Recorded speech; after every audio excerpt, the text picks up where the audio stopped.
बिस्मिल्लाहिर्रहमानिर्रहीम। अस्सलाम वालेकुम नादरीन, आप यूट्यूब चैनल देख रहे हैं। मैं इमरान खान हूँ। जो लोग मियाँ मोहम्मद नवाज शरीफ के लिए एक बयानिया बना रहे थे और बड़ी मेहनत कर रहे थे कि मियाँ नवाज शरीफ साहब ये कर देंगे, वो कर देंगे, मियाँ साहब बदल गए हैं, नवाज शरीफ तब्दील हो गया है, इनकलाबी हो गया है, जमहूरियत पसंद हो गया है, जमहूरियत का झंडा उठा लिया है, जमहूरियत की बका की जंग लड़ेगा, सिविलियन सुपरमेसी के लिए खड़ा हो जाएगा, वोट को इज़्ज़त दो, लावा पक गया है, मियाँ नवाज शरीफ का खून खौल गया है, अब नहीं छोड़ेगा, अपने बयानिए पे वापस आएगा, हुकूमत को ठोकर मार देगा, वगैरह वगैरह बहुत सारी बातें कर रहे थे मियाँ नवाज शरीफ के लिए।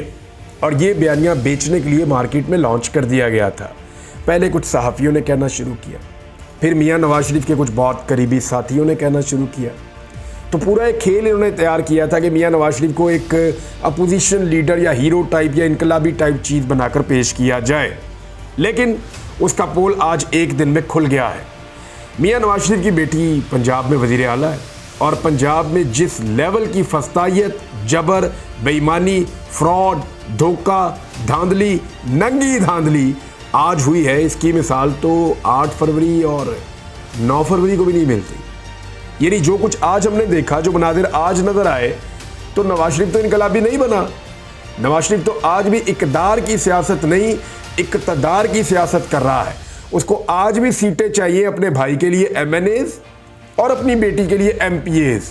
तो जिन लोगों के दिमाग में ये खुन्नास या ये कीड़ा पैदा हो चुका था कि नवाज शरीफ की सोच बदल गई है, फितरत बदल गई है, या नवाज शरीफ ने अपना तरीक़ाकार बदल दिया है, वो लोग अपने दिमाग का मेरे ख्याल में इलाज करवा लें। क्योंकि नवाज शरीफ आज भी वही है जो वो कल थे। वो हमेशा इक़्तिदार में नवाज शरीफ साहब कैसे आए? डील करके, गोद में बैठ के, जूते साफ करके, हमेशा इसी तरह से मियाँ साहब इक़्तिदार में आते रहे हैं। मियाँ साहब ने अपना तरीक़ा वारदात तब्दील नहीं किया। आज भी मियाँ साहब उसी तरीके पर गामजन हैं। और ये जो मनाजिर आज पूरे पंजाब में नज़र आ रहे हैं, वो गवाही दे रहे हैं कि नवाज शरीफ एक्चुअली क्या है, और वो आज भी वही कर रहे हैं जो वो हमेशा करते रहे हैं। इमरान खान साहब का एक स्टेटमेंट फिर मैं आपको बताता हूँ कि आज पंजाब में क्या कुछ हुआ है। इमरान खान साहब ने स्टेटमेंट दिया था, उसको बहुत ज़्यादा वायरल किया गया आज के दिन में तहरीक इंसाफ की जानिब से कि अल्लाह के हुक्म से ये मैच मैं जीत कर दिखाऊंगा, कौम अपनी जद्दोजहद जारी रखे।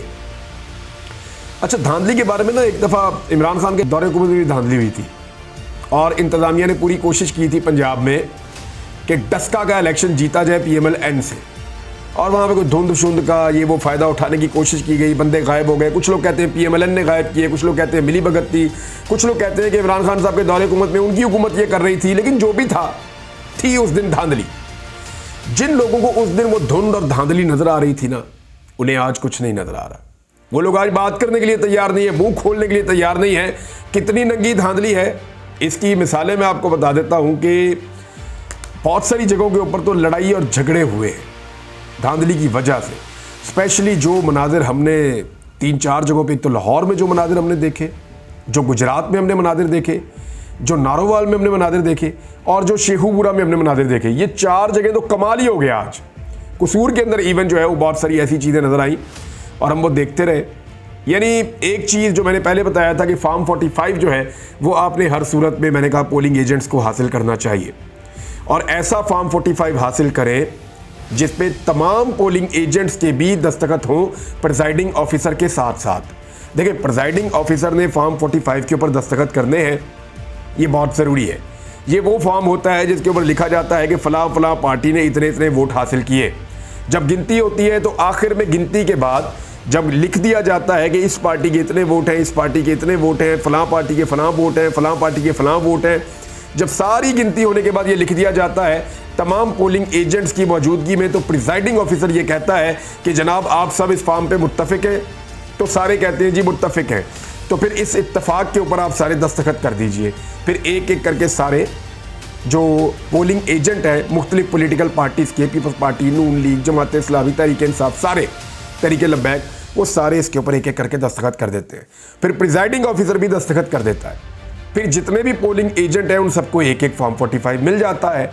ये सारा कुछ तब होता है जब पोलिंग का अमल ख़त्म हो जाता है, पोलिंग स्टेशन के अंदर काम ख़त्म हो जाता है, और उसके बाद जब गिनती होती है तो गिनती फाइनल होने के बाद ये फॉर्म तैयार किया जाता है जिसको फॉर्म 45 कहते हैं। लेकिन आज क्या हुआ, प्रिजाइडिंग अफसर ने एतराफ़ कर लिया खुद कि उसने फॉर्म 45 तहरीक इंसाफ के पोलिंग एजेंट से पहले ही दस्तखत करवा लिए थे। यानी ये कोई दोपहर 12 बजे की वीडियो है और इसमें जो पोलिंग स्टेशन के अंदर का एक सीन है और इसको विज़िट किया जा रहा है पाकिस्तान तहरीक इंसाफ के उम्मीदवार की जानिब से, तो उन्हें वहाँ पता चलता है कि यहाँ जितने भी पोलिंग एजेंट बैठे हैं, चाहे पीपल्स पार्टी, नून लीग, पीटीआई, जमात इस्लामी, जिन भी जमातों से उनका ताल्लुक़ है, उन तमाम पोलिंग एजेंट से पहले ही खाली फॉर्म 45 पे दस्तखत करवा लिए गए हैं। अब बाद में उस फॉर्म 45 पे जो मर्जी लिख दिया जाए। मिसाल के तौर पे मरियम नवाज़ का उम्मीदवार कामयाब करवाना है तो उसके ऊपर लिख दिया जाए उसने 2000 वोट ले लिए और दूसरे का किसी का 100, किसी का 50, किसी का 60 लिख दिया जाए। ये लोग तो कभी क्लेम ही नहीं कर सकते। वो इसलिए नहीं कर सकते कि इनके दस्तखत तो वहाँ पे मौजूद है। तो एक तो ये कसूर है पोलिंग एजेंट्स का, एक तो 2 नंबरी और फ्रॉड है ना जो इलेक्शन कमीशन की जानिब से किया गया और प्रिजाइडिंग ऑफिसर ने गेम डाल दी।